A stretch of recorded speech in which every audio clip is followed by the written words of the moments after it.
I am happy to join with you today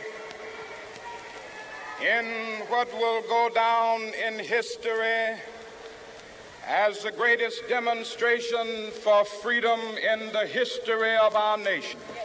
A great American in whose symbolic shadow we stand today signed the Emancipation Proclamation. This momentous decree came as a great beacon light of hope to millions of Negro slaves who had been seared in the flames of withering injustice. It came as a joyous daybreak to end the long night of their captivity. But 100 years later, the Negro still is not free. 100 years later, the life of the Negro is still sadly crippled by the manacles of segregation and the chains of discrimination.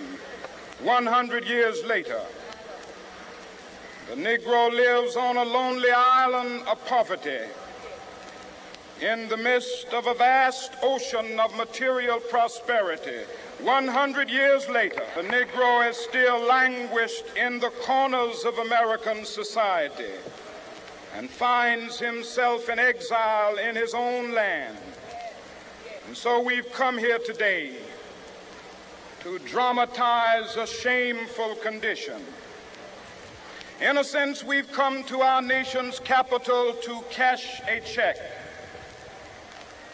When the architects of our republic wrote the magnificent words of the Constitution and the Declaration of Independence, they were signing a promissory note to which every American was to fall heir. This note was a promise that all men, yes, black men as well as white men, would be guaranteed the unalienable rights of life, liberty, and the pursuit of happiness. It is obvious today that America has defaulted on this promissory note insofar as her citizens of color are concerned. Instead of honoring this sacred obligation, America has given the Negro people a bad check, a check which has come back marked insufficient funds. But we refuse to believe that the Bank of Justice is bankrupt. We refuse to believe that there are insufficient funds in the great vaults of opportunity of this nation. And so we've come to cash this check, a check that will give us upon demand the riches of freedom and the security of justice. We have also come to this hallowed spot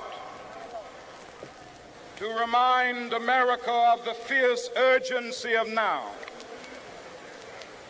This is no time to engage in the luxury of cooling off or to take the tranquilizing drug of gradualism. Now is the time to make real the promises of democracy. Now is the time to rise from the dark and desolate valley of segregation to the sunlit path of racial justice. Now is the time to lift our nation from the quicksands of racial injustice to the solid rock of brotherhood. Now is the time to make justice a reality for all of God's children. It would be fatal for the nation to overlook the urgency of the moment. This sweltering summit of the Negro's legitimate discontent will not pass until that is an invigorating autumn of freedom and equality. 1963 is not an end, but a beginning. Those who hope that the Negro needed to blow off steam and will now be content will have a rude awakening if the nation returns to business as usual. There will be neither rest nor tranquility in America until the Negro is granted his citizenship rights. The whirlwinds of revolt will continue to shake the foundations of our nation until the bright day of justice emerges. But that is something that I must say to my people who stand on the warm threshold which leads into the palace of justice.